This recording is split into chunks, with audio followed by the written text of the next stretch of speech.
ಶರ್ಮಿಳ ಶನಿಗೆ ಬರಿದ ಹಣೆ ಬರಹವನ್ನೇ ಬದಲಿಸಿ ತನ್ನ ಮನಸ್ಸಿಗೆ ಬಂದಂತೆ ಬರೆದುಕೊಳ್ತಾಳೆ. ಈ ತಾಂತ್ರಿಕ ಯುಗದಲ್ಲಿ ಹೇಗೆ ಬಾಳಿ ಬದುಕಬೇಕು ಅನ್ನೋ ಬದುಕನ್ನ ಕಟ್ಟಿಕೊಂಡ ಛಲಗಾರ್ತಿರಿ ನಾಡು. ಮನುಷ್ಯ ಬಡತನದಲ್ಲಿ ಹುಟ್ಟಿದ್ದು ತಪ್ಪಲ್ಲ, ಬಡತನದಲ್ಲಿ ಬಾಳೋದು ತಪ್ಪು. ಕೈ ಕಟ್ಟಿ ಕುಳಿತುಕೊಂಡ್ರೆ ಸಿರಿತನ ಬರೋದಿಲ್ಲ. ಒಂದು ತಲೆನ ಹಿಡಿಬೇಕು, ಇಲ್ಲ ತಲೆನ ಹೊಡಿಬೇಕು. ಜಾತಿ, ಮತ, ಮೇಲು ಕೀಳು, ಸಿರಿತನ ಬಡತನ ಹೇಗಿರುತ್ತೆ ಅಂತ ಪಕ್ಕಾ ಅನುಭವಿಸಿ ಬಂದೋಳು ನಾಡು. ಹೀಗಿರುವಾಗ ನನಗೊಂದು ಹರಕೆಯ ಕುರಿ ಬೇಕಾಗಿತ್ತು. ಆ ನನ್ನ ಹರಕೆಯ ಕುರಿ ಈ ಮಹೇಂದ್ರ ನಾಗ. ಹೇಗಿದೆ ನನ್ನ ಕಾಮಲೀಲಿಯ ಕಾರ್ಮೋಡದ ಬೆಂಕಿಯ ಸಿಡಿಲು. This is real life.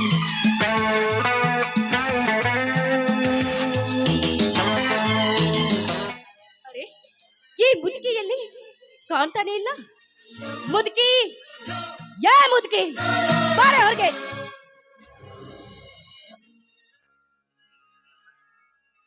ಕೆಲಸ ಎಲ್ಲ ಮುಗಿಸಿದನಮ್ಮ, ಪಾತ್ರೆ ಎಲ್ಲ ತೊಳೆದಿದ್ದೀನಿ. ಸ್ವಲ್ಪ ಹೊತ್ತು ಸುಧಾರಿಸ್ಕೊಳ್ಳ. ಪಾತ್ರೆ ಎಲ್ಲ ತೊಳೆದು ಬಿಟ್ರೆ ಮನೆ ಕೆಲಸ ಎಲ್ಲ ಮುಗಿದು ಹೋಯ್ತೇನೆ. ಮನೆಯಾಗ ಒಂದು ಗಡ್ಡ ಅರಿವಿ ಬಿದ್ದಾವು. ಅವನೇನ್ ನಿನ್ನ ಗಂಡ ಬಂದು ತೊಳ್ಕೊಂಡು ಬರ್ತಾನೇನು? ಹೋಗ ಹೊಳಕ್ ಹೋಗಿ ಉಟ್ಕೊಂಡು ಬಾ. ನನ್ ಬೇಕಾದ ಕೆಲಸ ಕಚ್ಚು, ಬೇಕಾದಷ್ಟು ಬೈ. ಆದ್ರ ದೇವ್ರಂತ ನನ್ನ ಗಂಡಗ ಮಾತ್ರ ಏನು ಅನಬೇಡವ, ಏನು ಅನಬೇಡ. 3 ದಿನ ಅಥವಾ ಊಟ ಮಾಡಿ ತಲೆ ಬೇರೆ ಬಹಳ ಸುತ್ತಕತ್ತೈತಿ. ಸ್ವಲ್ಪ ಹೊತ್ತು ಸುಧಾರಿಸ್ಕೋತೀನಿ, ಆಮೇಲೆ ಇಲ್ಲೇ ಹಿತ್ತಲದಾಗ ಅರಿವಿ ಒಗದ್ ಹಾಕ್ತೀನವ.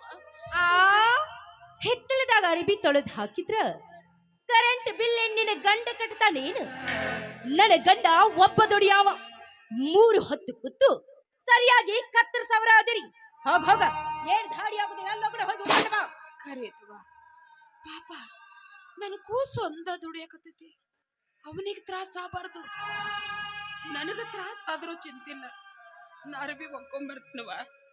ಯವ್ವ ಬೇ ಯವ್ವ, ಹೊಟ್ಟೆ ಬಾಳ ಹಸ್ಯಾಕತ್ತೈತಿ ಬೇ. ಒಂದು ಈಟ ಅನ್ನನ ಕವರ್ನ ಸುತ್ತ ಕೊಟ್ಟಿ ಅಂದ್ರು ಹಳ್ಳ ದಂಡೆ ಕುಂತು ಊಟ ಮಾಡಿ ಅರ್ವಿ ಒಗದ ಹಾಕ್ತೀನವ.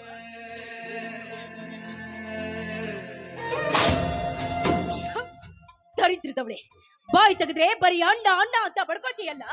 ಅಣ್ಣನೇ ಕಂಡಿಲ್ವೇನೆ ನೀನು? ಇವತ್ತೊಂದು ದಿನ ಅಣ್ಣ ತಿನ್ಲಿಲ್ಲ ಅಂದ್ರ ನೀನ್ ಸತ್ ಹೋಗಂಗಿಲ್ಲ.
ಈಕಿನ ಒಳಗಿರ್ಬೇಕಾದ್ರ ಅರ್ಬಿ ತೊಳ್ಕೊಂಡು ಬರ್ತಾನಂತ ಹೇಳಿ ಹಳ್ಳಕ್ ಹೋಗ್ಯಾಳ.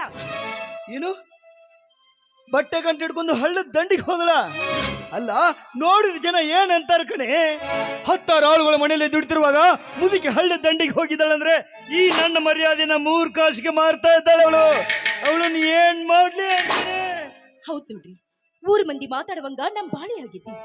ಮಗ ಸಸಿ ಮನೆ ಕುಂತ ತಾಯಿನ ಕೆಲಸಕ್ಕೆ ಹಸ್ತಾರಂತ ಊರ್ ಮಂದಿ ಮಾತಾಡಕ್ ಹತ್ಯಾರ. ಅಷ್ಟಲ್ರಿ ಅತ್ತಿವ್ರ ಚಲೋ ಸೀರೆ ಉಟ್ಕೋರಿ ಅಂದ್ರ ನನಗ್ ಯಾಕೆ ಬೇಕು ಬಿಡ್ಬೇ ಯವ್ವ, ಇಂದೋ ನಾಳೆನೋ ಬಿಟ್ಟು ಹೋಗು ಮರ ಅಂತಾಳ. ಅಷ್ಟಲ್ರಿ ಮಾವರ ಮನೆ ಬಿಟ್ಟು ಹೋದಾಗಿಂದ ಅತ್ತೆ ಮನಸ್ಸ ಸರಿ ಇಲ್ರಿ. ಒಂದೊಂದ್ಸಲ ಹುಚ್ಚುಚ್ಚರಂಗ ಮಾತಾಡ್ತಾಳ. ನಿಮ್ಗೆ ಯಾರ ಮನೆಗ್ ಬಂದ್ರ ನನ್ನ ಮ್ಯಾಲ ಸಂಶಯ ಪಡ್ತಾಳ. ನನ್ನ ಎದೆಗೆ ನಾಟುವಂಗ ಮಾತಾಡ್ತಾಳ್ರಿ. ನಿಮ್ಮವನ ಕೈಲೇ ಬಯಸ್ಕೊಂಡು ನನ್ನ ಗ್ಲಾಮರ್ ಅನ್ನೋದು ಹಾಳಾಗ್ ಹೋಗೈತಿ. ಆ ಮುದುಕಿ ನಿನಗ್ ಮಾತಾಡ್ತಾ ಇದ್ದಾಳ?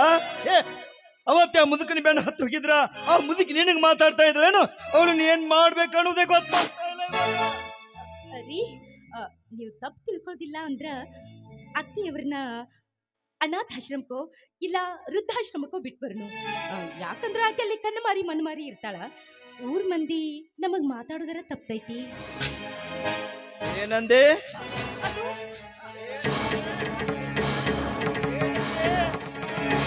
ಆದಷ್ಟು ಬೇಗ ಆ ಕೆಲಸ ನಾನ್ ಮಾಡ್ತಾನಂದೆ. ಹೊಟ್ಟಿ ತಳ ಹಾಕ್ತಾ ಇದೆ. ಏನು ಊಟದ ವಿಶೇಷ? ರೀ, ಇವತ್ ನಿಮಗ್ ಇಷ್ಟ ಅಂತ ಗಸಗಸಿ ಪಾಯಸ ಮಾಡೀನಿ. ನಾನಾ ನನ್ನ ಕೈಯಾರ ನಿಮಗ್ ಊಟ ಮಾಡಿ. ಹೌದಾ? ಹಾಗಾದ್ರೆ ಬಾ.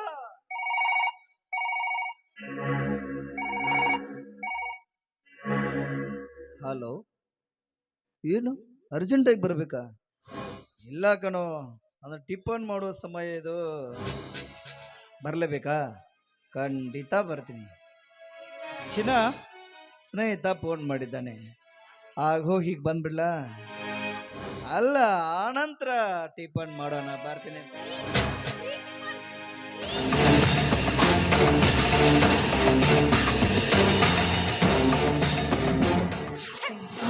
ಹೋಗಿ ಬಿಟ್ರಲ್ಲ.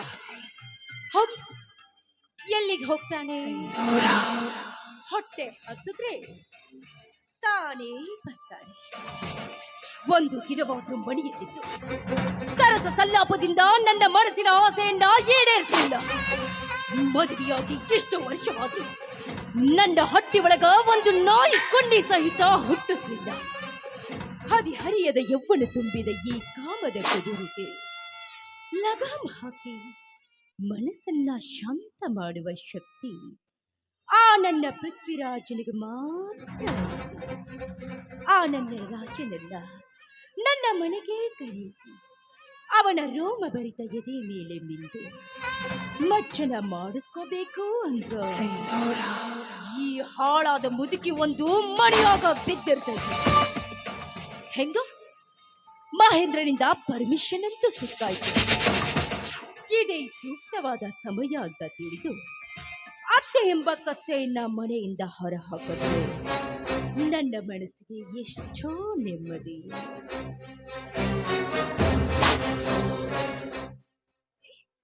ಈ ಮುದುಕಿ ಯಾಕೆ ಇಷ್ಟು ಬೇಗ ಬರ್ತಾ ಇದೆ? ಏನೇ ಮುದುಕಿ, ಬರಿಗೈಯಿಂದ ಹಾಗೆ ಬರ್ತಾ ಇದೆಯಲ್ಲ? ಮನೆಯಿಂದ ತೆಗೆದುಕೊಂಡು ಹೋದ ಬಟ್ಟೆ ಗಂಟೆಯಲ್ಲೇ ಅರ್ವಿ ಒಗ್ಯೋನಂತ ಹಳ್ಳಕ್ಕೇನೋ ಹೋದ್ನವ. ಆದ್ರ ತಲೆ ಸುತ್ತ ಬಂದು ಹಳ್ಳ ದಂಡೆಗ ಬಿದ್ಬಿಟ್ಟೆ. ತಲೆ ಮೇಗಿನ ಅರ್ಬಿ ಗಂಟು ಹಳ್ಳದ ನೀರಾಗ ತೀರ್ಕೊಂಡು ಹೋಗ್ಬಿಡ್ತವ.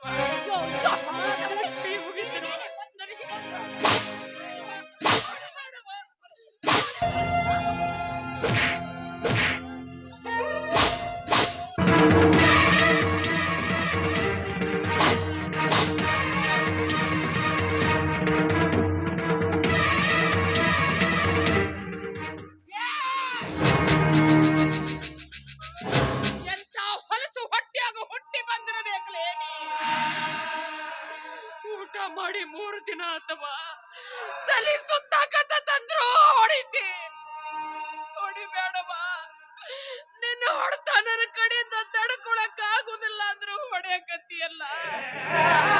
ಎಂತ ಹೊಲಸು ಹೊಟ್ಟೆಯಾಗ ಹೊಟ್ಟೆ ಬಂದಿರಬೇಕು ನೀ.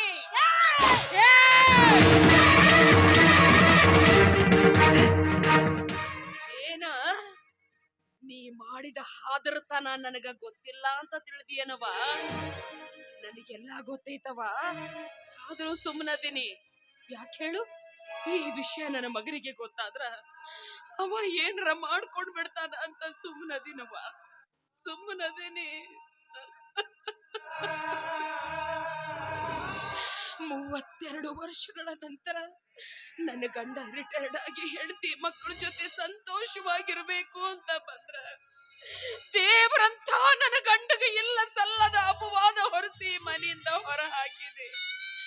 ಹಾಗೂ ನಾ ಸುಮ್ಮನಾದೆ. ಯಾಕೆ ಹೇಳು? ನನ್ನ ಮಗನ ಮ್ಯಾಗಿರೋ ಹುಚ್ಚು ವ್ಯಾಮೋಹ. ನೀ ಸರಿ ಇಲ್ಲ ಅನ್ನೋ ವಿಚಾರ ನನ್ನ ಮಗನಿಗೆ ಗೊತ್ತಾದ್ರ ಅವ ಜೀವಕ್ಕೆ ಏನಾರ ಮಾಡ್ಕೊಂಡ್ ಬಿಡ್ತಾನೋ ಅನ್ನೋ ಭಯ.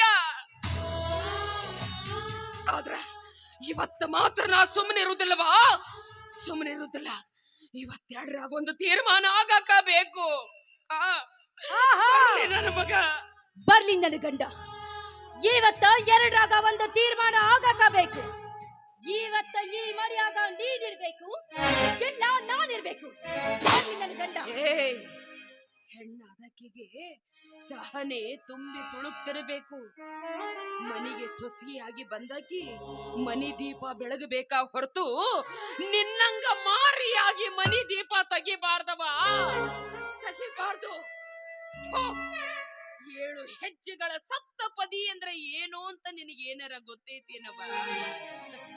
ಶಾಸ್ತ್ರ ಸಂಪ್ರದಾಯ ನಿನಗ ಗೊತ್ತಿದ್ದಿದ್ರ ನೀ ಹಿಂಗ ಮಾತಾಡ್ತಿದ್ದಿಲ್ಲವಾ?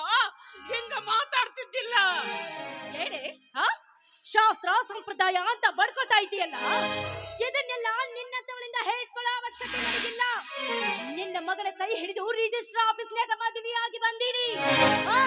ಮುಚ್ಚೆ ಬಾಯಿ. ಶಾಸ್ತ್ರ ಸಂಪ್ರದಾಯ ಅಂದ್ರ ಏನು ಅಂತ ತಿಳಿದಿದಿ?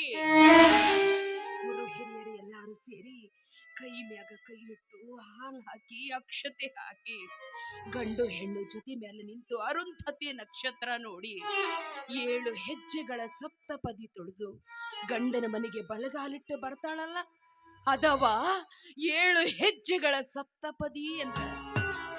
ಅದರ ಅರ್ಥ ಏನು ಅಂತ ನಿನಗೇನಾರ ಗೊತ್ತೈತೇನವ?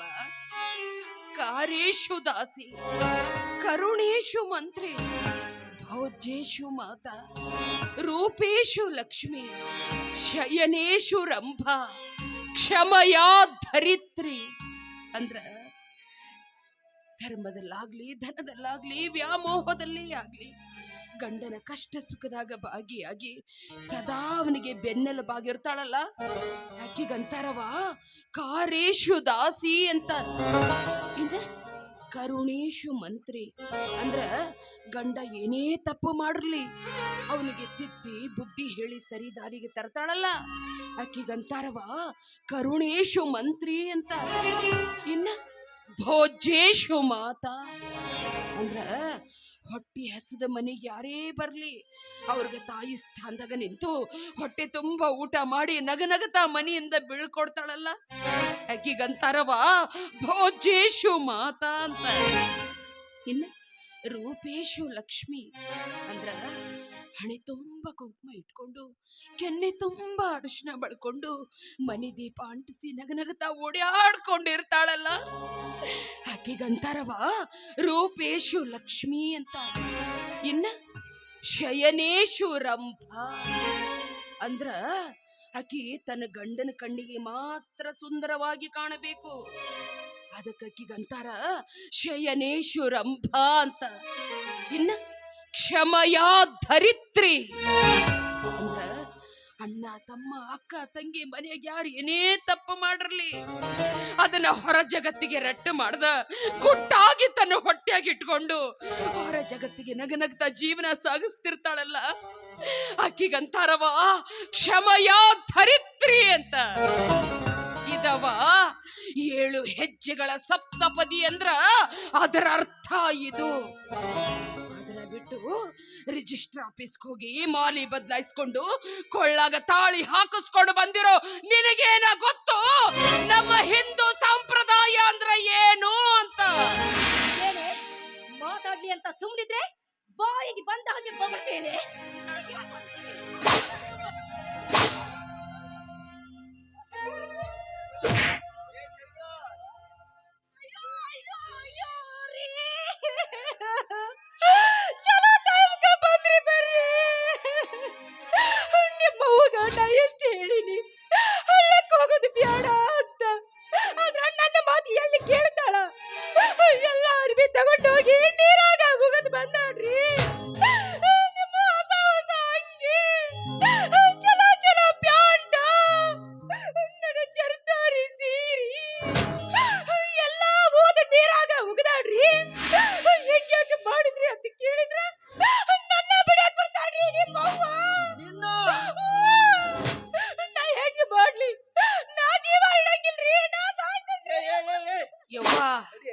ಮಹಾತಾಯಿ ಮನೆಗೆ ಸೊಸಿಯಾಗಿ ಬಂದಕಿ ಮನಿ ದೀಪ ಬೆಳಗಬೇಕಾ ಹೊರತು ಹಿಂಗ ತಾಯಿ ಮಗನ ನಡುವೆ ತಂದಿಟ್ಟು ತಮಾಷೆ ನೋಡಬಾರ್ದವ್ವ, ನೋಡಬಾರ್ದು. ಸಾಕ್ ಮುಗ್ಸವ, ಸಾಕ್ ಮುಗ್ಸು. ಬರೀ ಇದೇ ಕತೆ ಆಗಿ ಹೋಗಿದೆ ನಿಂದು. ಇವಳನ್ನ ಮಾಡ್ಕೊಂಡು ಬಂದ ಇದೇ ಕಥೆನೇ ಕೇಳಬೇಕು. ಕತ್ತೆ ಅಟ್ಟು ವಯಸ್ಸಾಯ್ತು, ಮುದ್ದಾದ ಸೊಸೆನ ಹೆಂಗ್ ನೋಡ್ಕೊಂಡು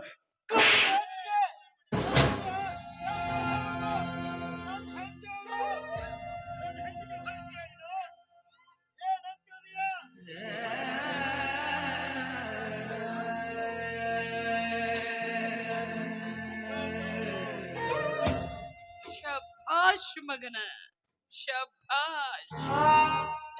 ನನ್ನ ಎದಿ ಹಾಲು ಕೊಟ್ಟು ನೀನು ಬೆಳೆಸಿದಕ್ಕೂ ನನ್ನ ಜನ್ಮ ಸಾರ್ಥಕಾತೋ ಯಪ್ಪ, ಸಾರ್ಥಕಾತೋ. ಮಗ ಅದವ, ಹೆಂಡತಿ ತಪ್ಪೆ ಹೆಜ್ಜೆ ಇಟ್ರ ಮೂಗುದಾರ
ಕೊಟ್ಟಿ.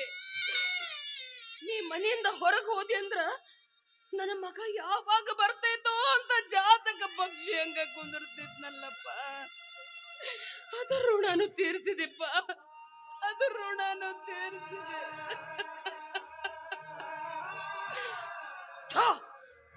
ನಿನ್ನಂತ ಹೊಲಸು ಮಗ ನಾನು ಹೊಟ್ಟ್ಯಾಗ ಹೊಡ್ತಾನಂತ ಮೊದಲ ಗೊತ್ತಾಗಿದ್ರ ಹುಟ್ಟಿದ ಕ್ಷಣ ನಿನ್ನ ಕತ್ತೇಜಿಗೆ ಕೊಂದು ಬಿಡ್ತಿದ್ನ.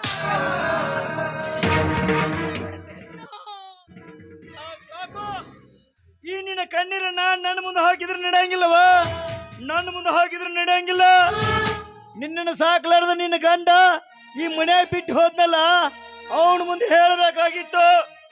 ಹಾಗೆ ಮಾಡಿದೀನಿ ಹೀಗೆ ಮಾಡಿದೀನಿ ಅಂತ ಹೇಳ್ತಾ ಇದೀಯಾ? ನಾನು ಮಾಡಿದ್ದು ಹೋಯ್ತೇನೋ?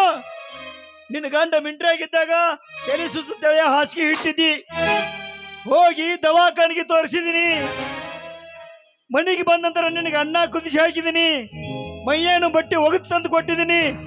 ಲೆಕ್ಕ ಲೆಕ್ಕ ಲೆಕ್ಕ ಹಾಕಿ ನೋಡಿದ್ರೆ ಅದು ಲೆಕ್ಕದ ಮೇಲೆ ಆಗುತ್ತೈತೆ. ಹೇಳಕ್ ಒಂದೊಳಗೆ ದೊಡ್ಡದಾಗಿ ಹೇಳಕ್ ನಾನು ಮಾಡಿದ್ದು ಹೋಯ್ತೇನೋ? ನಾಯಿ ಜಾತಿ ಅವನ ಹೆತ್ತ ತಂದೆ ತಾಯಿಗೆ ಮಾಡಿದ್ದನ್ನ ಎತ್ತಿ ಆಡಿ ತೋರ್ಸಾಕತಿ.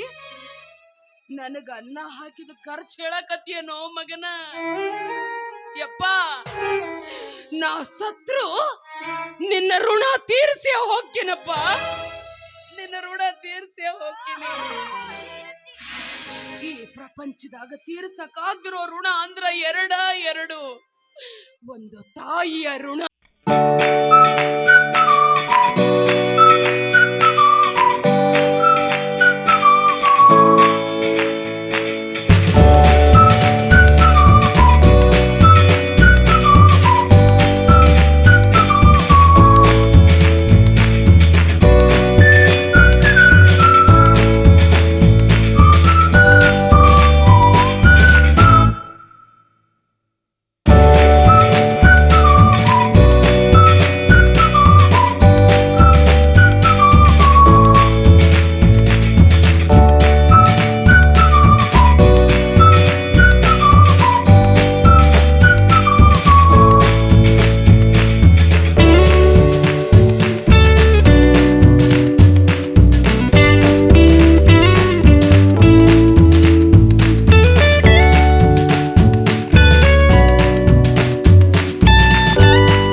ಮಕ್ಕಳನ್ನ ಈ ದೇಶಕ್ಕೆ ಆಸ್ತಿ ಮಾಡ್ರಿ, ಇಲ್ಲಂದ್ರ ನನಗ ಬಂದ ಸ್ಥಿತಿ ನಿಮಗ ಬಂದ್ರು ಬರ್ಬೋದು.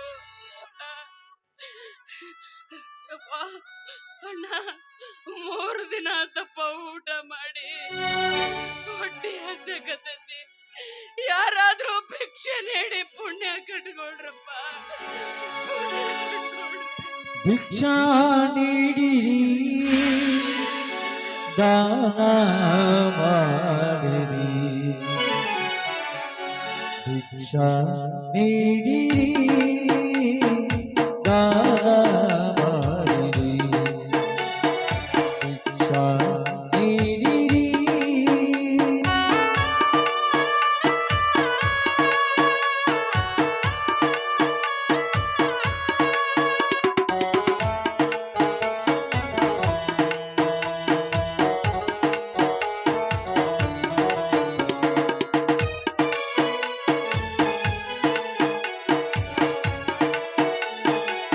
ಹಸುವಿನ ತಾಪ ಬಾಳದೆಯಲ್ಲದು, ಮನವು ಬೇಡಿದೆ ಭಿಕ್ಷೆಯಲ್ಲ.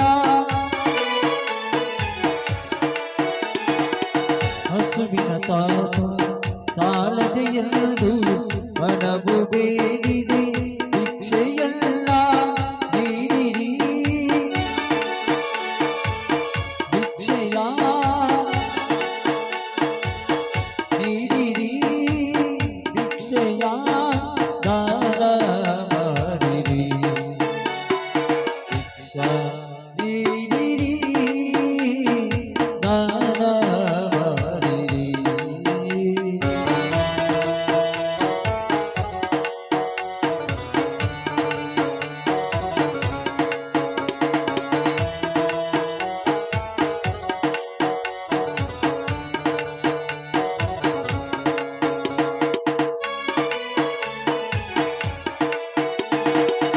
ಹಸುವಿನ ತಾಪ ತಾಳದೆಯಲ್ಲದು, ಮನವು ಬೇಡಿದೆ ಭಿಕ್ಷೆಯಲ್ಲ.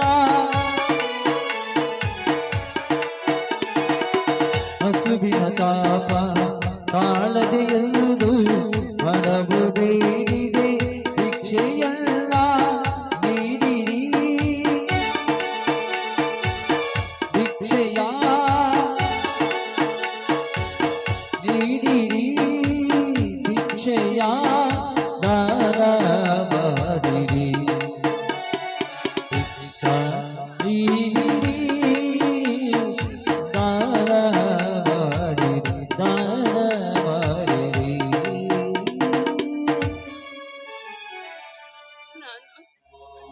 ನಾನು ದೇವ್ರ ನೋಡ್ಕೊಂಡು ಹೋಗ್ತೇನೆ, ನನ್ನ ಗಂಡ ನೋಡ್ಕೊಂಡು ಹೋಗ್ತೇನೆ. ಅವತ್ತು ನೀವು ನನಗೊಂದು ಮಾತು ಹೇಳಿದ್ರಿ, ಈ ಮನೆಯಲ್ಲಿ ನಿನಗೆ ನೋವಾಗುವಂತ ಏನೇ ಘಟನೆ ನಡೆದ್ರು ನಾನಿದ್ದಲ್ಲಿಗೆ ಬಂದ್ಬಿಡು ಅಂತ. ನಾನು ಬರ್ತಾ ಇದ್ದೀನಿ ಅಂದ್ರೆ ಇನ್ಯಾವತ್ತೂ ನಿಮ್ಮ ಮಾತು ಮೀರೋದಿಲ್ಲ ರೀ, ಮೀರೋದಿಲ್ಲ. ದಯವಿಟ್ಟು ನನ್ನನ್ನ ಕ್ಷಮಿಸ್ಬಿಡಿ ಅಂದ್ರೆ ಕ್ಷಮಿಸ್ಬಿಡಿ. ಬರ್ತಾ ಇದ್ದೀನಿ ಅಂದ್ರೆ ಬರ್ತಾ ಇದ್ದೀನಿ.